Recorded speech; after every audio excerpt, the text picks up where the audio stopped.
এই রক্তদান কর্মসূচি যে এই একাদশ আছে তাদের সাথে আজকে আমাদের খেলা।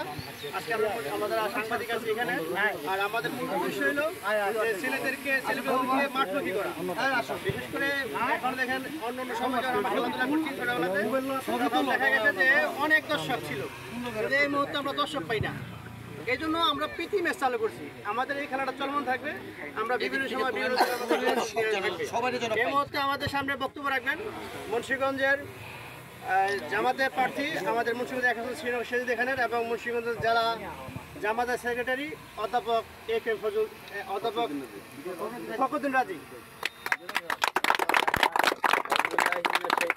বিসমিল্লাহির রহমানির রহিম।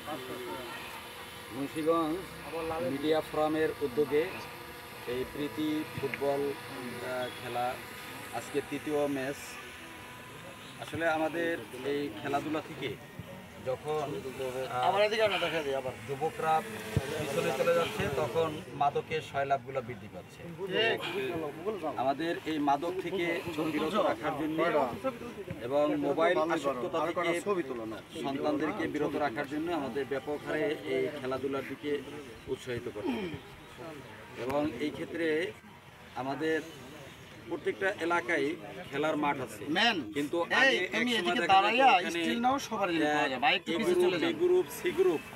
খেলাধুলা করতো, এখন এক গ্রুপও খেলে না। সবাই এখন মোবাইল নিয়ে আর মাদক নিয়ে এই যুবকরা ব্যস্ত।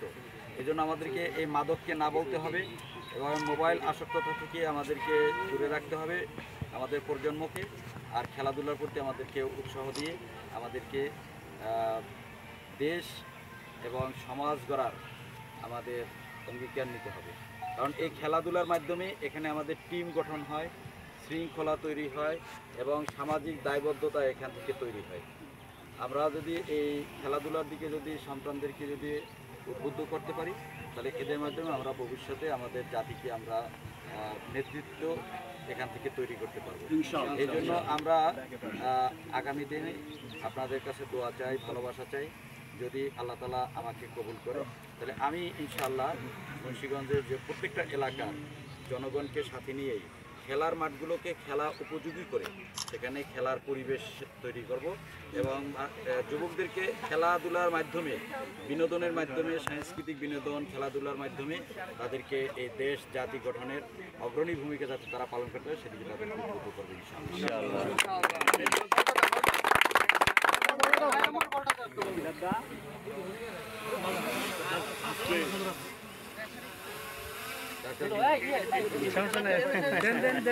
নেই।